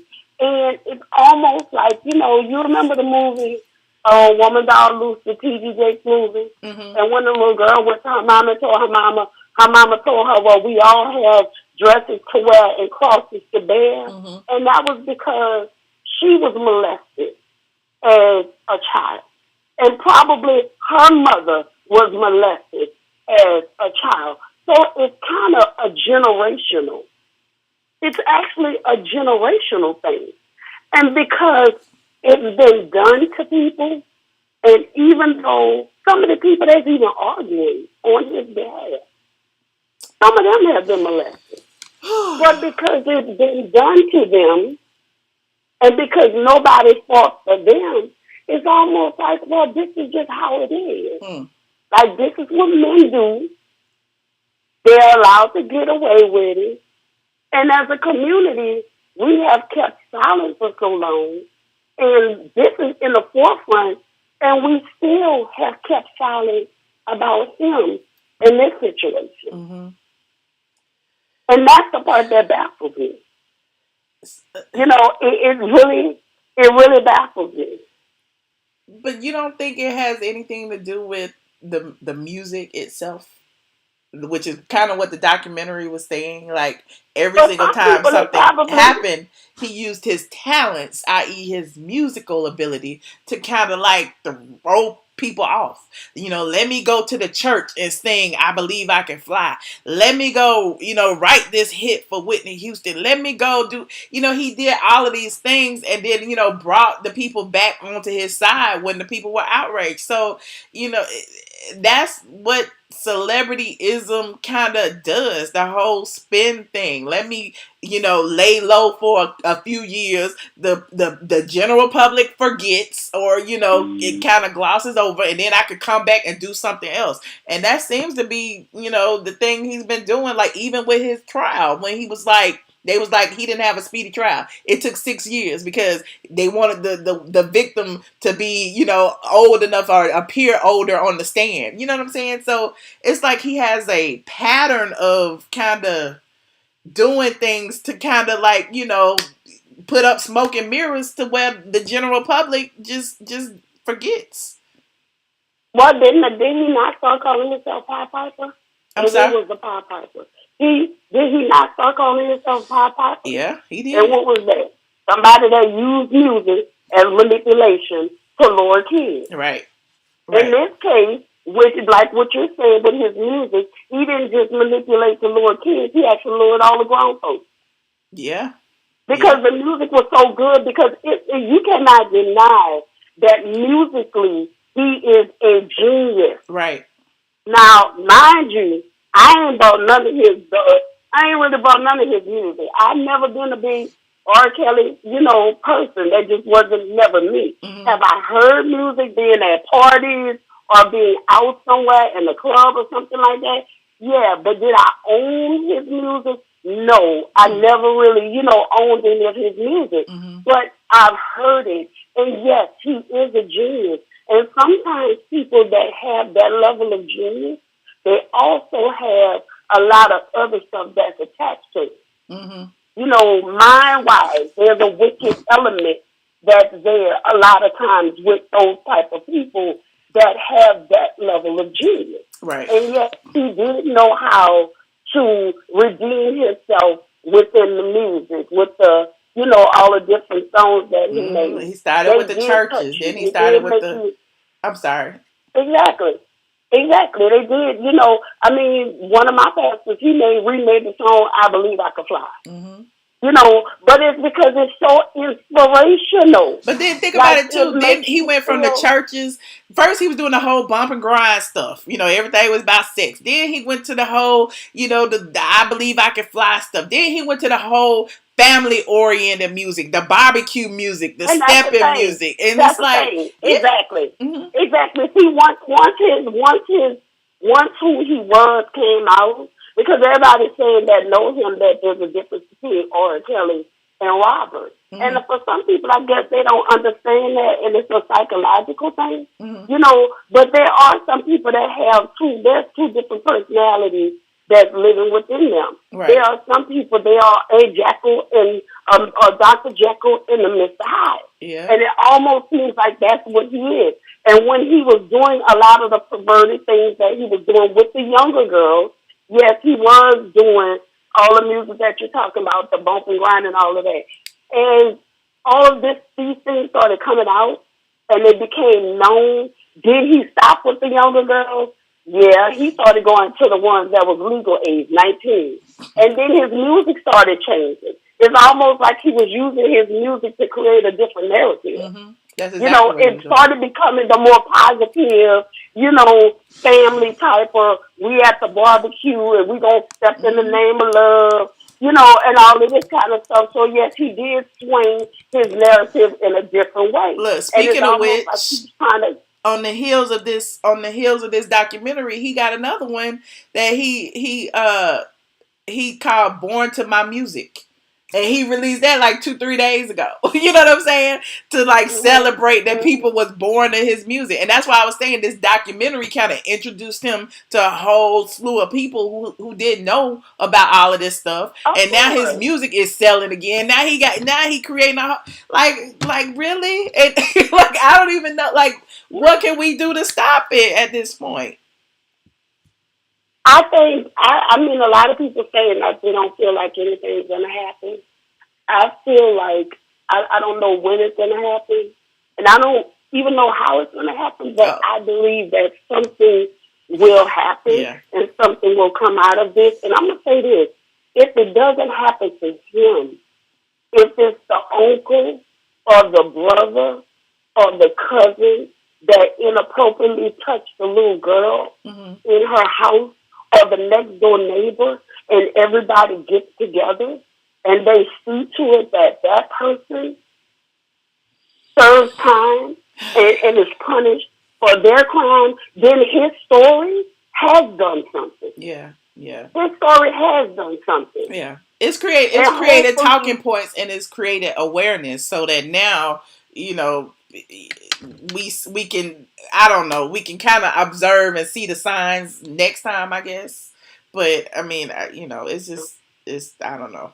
It's just a lot to take in. Yeah. It's just, we need to, as a people, we need, as women, honestly, we brought this up before. We so objectified, Black women. We so objectified, right. And everybody just feel like it's all good because, we slut walking. Mm-hmm. And that's what I was saying and earlier. This kind of stuff. Yeah. It's like we slut walking and we just doing everything because we feel like, okay, I can do what I want to do and this, and that. And it's like, none of that says that a person should touch you and that you're asking, if somebody touches you, that you ask for it. Right. But you Or also that have to be smart enough. a 15-year-old seduced him. Exactly. But we also That have to really be just smart breaks my enough. nerves when people be like, "Oh, Exactly. she wanted it." Them Exactly. 15 and 16-year-old I saw girls, they were somebody seducing. Girl. Yeah, I saw somebody in the comments saying something about and they grown and they wearing hair in their head and middle school and this and that, and I get it, but that's not them children's fault either. That's their mama's fault. Mm-hmm. Because when we was coming up, let me go try to put a head full of weave in my hand, look like a grown person. My mama would have snatched the hell out of me. I mean, you have 3-year-olds and 4-year-olds, they having plaques in their head, and their mamas want to make their hair so thick they adding extra hair for the play. Like, what, really? Yeah. Like, can we not allow children to be children? Right. Like, we have to put all of this extra hair in their head and give them all these big-ass ponytails that's bigger than their head. You know, and it's like, we are making our children, and again, not to say that it's all right for men to touch them, but we are objectifying our own daughters. Wow. You know, women that have daughters that are not letting children be children and you know, just allowing them to be grown, look grown, speak grown. Mm-hmm. You know, it's like, what are we doing? Right. Like, what are we doing? But again, it goes back to if we have been touched, a lot of us, you know, have been touched. And like, this is what we've gone through. It's almost like you kind of feel like, is something really wrong with it? Or is this just the way life is supposed to be? Or, and I think or is this the way society wants to view us? You know? Yeah. So, I mean, I think that's the whole basis of it all. Yeah. I mean, we could talk about it, but like that's even going to like that whole McDonald's situation where the girl had to fight the damn man off of her, and he felt, you know, obligated to jack her up. You know, my thing is, as a black woman, it's like we always gotta fight. We always gotta be the one. They expect us to fight. Oh, she good. She can fight. No, we need people to fight for us. Well, you know, anyway. Mm-hmm. Well, you know, some of that is, I mean, this a whole nother topic. Mm-hmm. But some of that is on us too, because, you know, we done got so independent. Right. You know what I mean? I don't need no man. You know, so that's a whole nother topic. Yes, but some of that's on us. We done got so liberated, you know, to where I don't need no man and this and that. So, you know, I need all the men. Yeah, exactly. I don't know how to do nothing. I don't know how to do nothing. It's going to hurt me to reach my arm up to get that cup all the way at the top of the cup. Right. Can you get this baby, please? Can you unscrew this top for me? Yes. Definitely. Can you? Because it's hurting my fingers. We need to get back to some of that. You know, we need to get back to some of that, and maybe we get back to some of that as women. Some of our men are also learn how to step it up again, because we good to sit down and talk about what they ain't doing and what they're trifling and because they don't have to do it. We don't require it. Exactly. What he gonna do when you don't need him to do that? Well, when he gonna step it up when you stepping it up for him? There you go. So anyway, that's another subject. That's a whole nother line, Monique. We need to talk about that tomorrow night, honey. Before the housewives, we need to do a relationships one, because I got a whole bunch of relationship stuff to talk about. All right, man. Well, I will be calling in. All right, Monique. Well, thank you for calling. I always love your input. All right, thank you. All right, bye. Bye-bye. 2 more calls. Caller 5790, you are on the line. Hello. Hi. Who am I speaking with? Hi, my name is Mia. Hi, Mia. Where are you calling from? New Orleans. Hey, New Orleans. New Orleans is in the building, honey. So, what do you think? You calling about this R. Kelly? You changing the subject, because I know we've been talking about R. Kelly for an hour and a half. I didn't realize I had been on this long. I know it's been tiring, but I really want to say things about the R. Kelly thing. Okay. And overall about the docuseries. Yes. I feel like overall the docuseries was a little disappointing to me, because I kind of expected more out of it. Like, I expected more in-depth things to be said.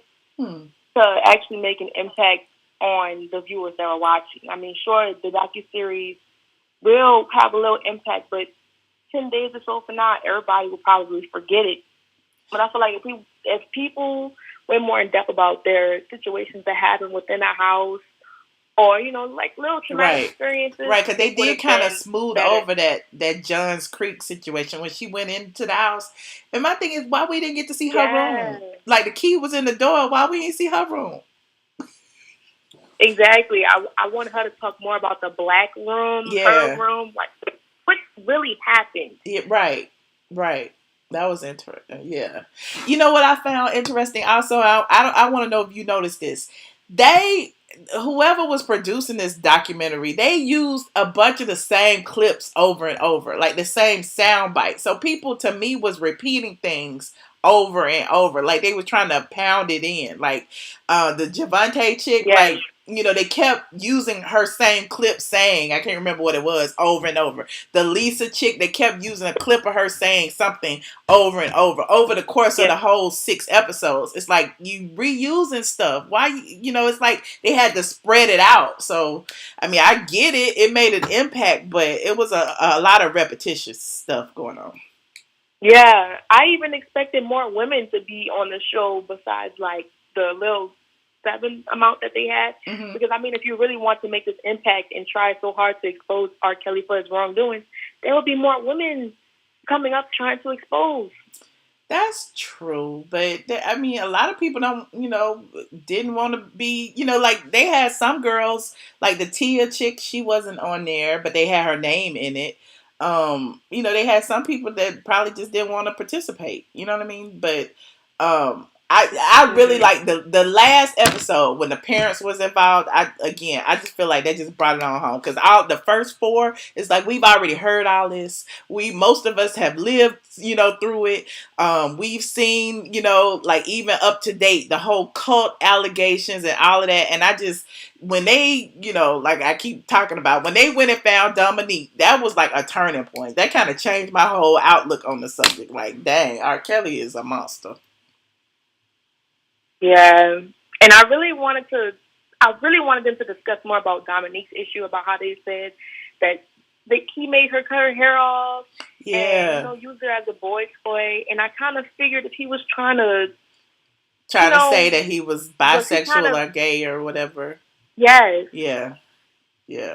Because somebody did say he was bisexual, but they never went into detail. And my thing is, we've never seen any guys ever come forward and say anything. So I mean, I don't know. It's I don't know. And it's not too far fetched. I'm not saying that he didn't. I'm just saying in general, we haven't. I don't think it's the end of the story, but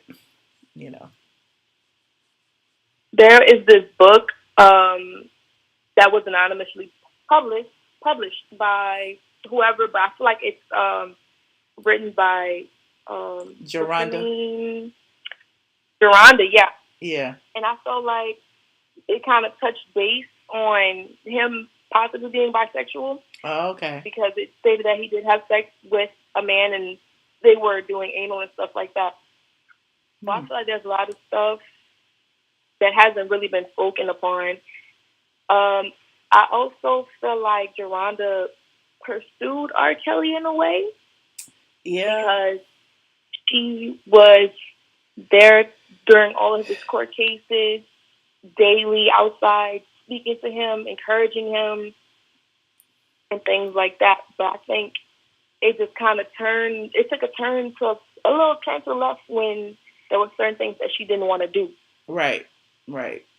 Yeah, I mean, it's all unfortunate. And then, they didn't really touch on the whole molestation situation as far as, with his family. Where's his sister now? What's going on with that? The brothers didn't say really much about that.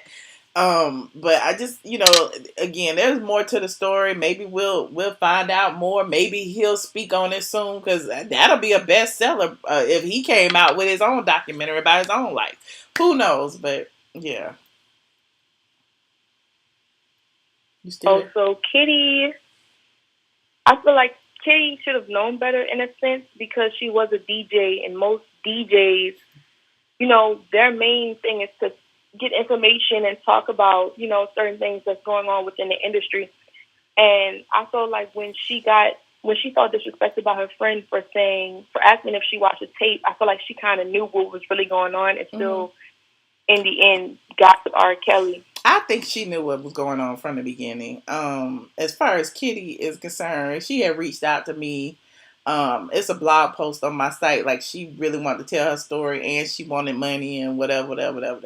But it's just, again, when it comes to that whole celebrityism aspect of it, you do have to look at some of the women a little bit side eye, like, you knew what the deal was. The older women, anyway.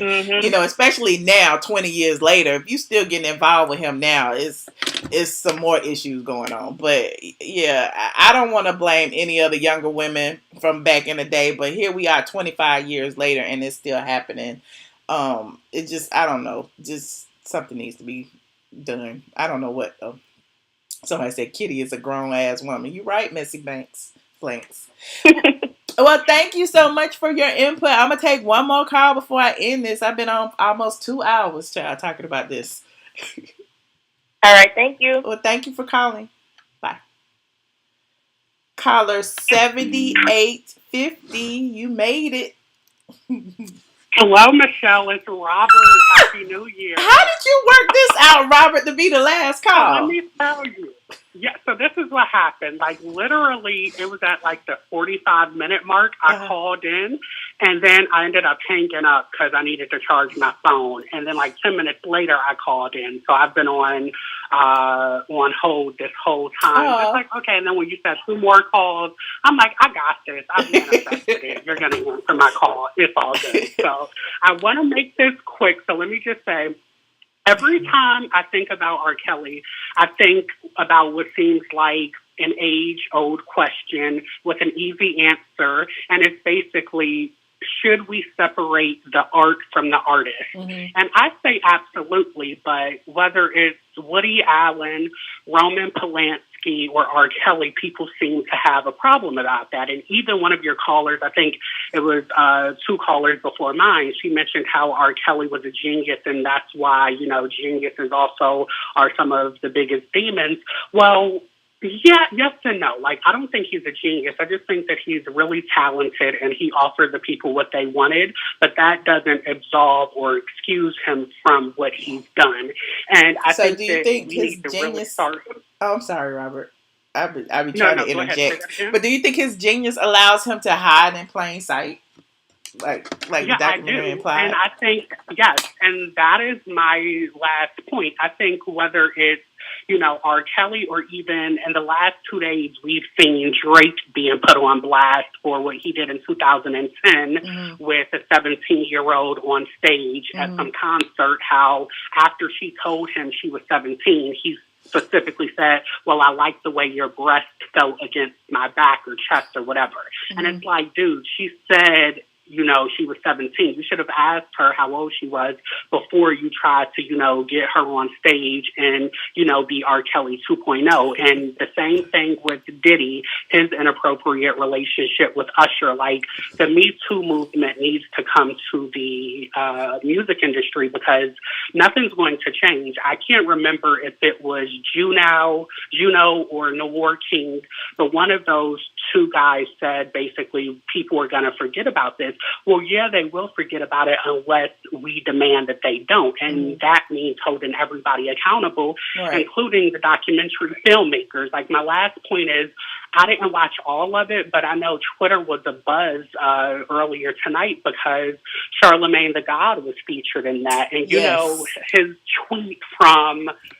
he had a tweet saying, furthermore, R. Kelly had the best celebrity sex tape of all time, and that was from November 28th, 2010. Ooh. So we need to hold everybody accountable. So, and wasn't he, accused of rape? Wasn't Charlemagne accused of he rape as was. well? And so when I first saw him pop up on the screen, I'm like, this is gonna be a meme. You know what I mean? Like, I'm sure they're gonna dredge this up, like Charlemagne and his rape allegations, and you sitting here talking about somebody else's rape allegations. It was it was an interesting choice that they put Charlemagne on there. But okay, but anyway, go ahead. But not only that, but even like Joe Budden and Ebro, like. I understand having some celebrity appeal because, this wasn't about getting justice. This was about, amplifying and entertaining the people. And when you have things as serious as, sexual assault, you need to take the entertainment value out of that. So from an entertainment standpoint, I understand why having Joe Budden and Ebro and Charlemagne the God. But if we care about Black women like we say we do, then these are the three of the most problematic Black men currently famous today. And so you can't have it both ways. We're going to vilify R. Kelly, but then we're going to have people who were, saying, oh, you see how R. Kelly pissed on that bitch. Like, she was a little girl. How dare you? You know what I mean? And so I think that it affected me personally because I was actually 14 going on 15 in 2002, and it was all on BET News, and I literally will judge people who have watched that tape. I was at the flea market with my parents or my mom, and there was an African selling the tape, and my mom cursed him the F out. Like, it was one of the moments I was really proud of my mom. I think it was probably the first moment I was really proud of her because, your parents talk a good game, but to see her walk the walk in front of me really made me, proud of her because people were just buying them. And my mom was trying to get me a bootleg CD that she didn't want to pay for that cost like $17.99. I can't remember what like music artist came out at that time. I think it was like a Mariah Carey CD or something. And she was like, what the fuck is this? And my heart sank because like my mom didn't like to curse in front of me. And she was like, I know good and damn well this isn't child porn. And the African guy was just like, oh, it's popular and we're selling it. And my mom just lit into him. And like he literally took the tapes and like stopped selling them.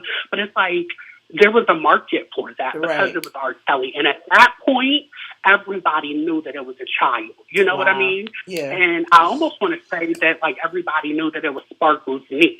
So like the shit had hit the fan at that point. So it wasn't like when it first came out. Because remember, like this was like like he was indicted like 3 days after that. You see what I'm saying? So like it was like viral back in that day. Yeah. And so yeah, that's all I want to say. But yeah, so hopefully you have a good new year and thank you for taking my call. Thank you, Robert. It's always a pleasure to hear from you. I appreciate you for being the final call and bringing it on home. Thank you so much.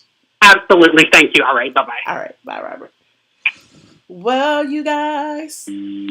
Well, I mean, y'all have all made some very, very valid points. I appreciate each and every one of you. Y'all know, I already said, I rethunk my position a couple of months ago when I did the whole mute R. Kelly, and I was like, who is gonna give up they R. Kelly like music? Who is gonna do it? Like, I don't know if I could, but now I'm really like, yeah, I can. Now that I know the origin of some of the songs, now, but then it's like we got to give up Michael Jackson too. The "You Are Not Alone" song, we got to give that up too. So yeah, it's I don't know. I gotta do some self-reflection because the whole situation with the girl and the sex tape and how we just kind of like just shrugged it off and we was laughing at the Dave Chappelle skits. It's just a lot, y'all. We dropped the ball on this whole R. Kelly thing. I think we should have did a lot more. We should have did a lot more. Well, anyway, you guys, tomorrow is another day. For us, we always have another chance to do it right. So maybe now, now that we know all the details, we can, what happened to my thing? we can finally, decide to put a stop to R. Kelly and the things that he has been doing. Said, ain't no we. So, Zills, you still listen to Step in the Name of Love?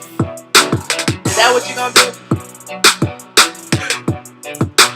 You still gonna be listening to Backyard Party, Zills?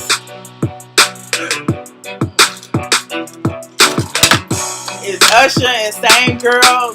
We gotta kick that. We gotta throw that out too.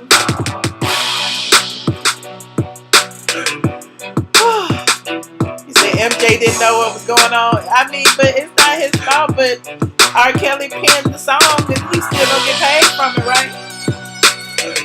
He's still gonna get paid from them B2K songs he wrote, and B2K back on tour. Y'all already know it was an alleged pedophile behind them. Woo! It's a whole lot to process. It's a whole lot to process. It's a whole lot to process. Happy birthday, Alicia. Happy birthday. I'm sorry, I turned it down, Noir. Well, good night, you guys. Thank you guys for tuning in. If you haven't already, visit straightfromtheA.com. If you haven't watched all of the episodes of the Surviving R. Kelly documentary, I'm looking down and the camera's up there. If you haven't watched it, I have all of the episodes on straightfromtheA.com, including my little recaps and stuff for those of you who like to read. There's still some of us left out there. So head on over to the site and watch it all from the beginning if you haven't already. But I will return tomorrow. Tomorrow is Housewives. I think I may do something on relationships. We need to talk about relationships. We haven't did a relationship video in a while. But thank you guys for tuning in. I appreciate the squad. Thank you to all the callers. Thank you to Zills for moderating, even though you get on my nerves. I'm out.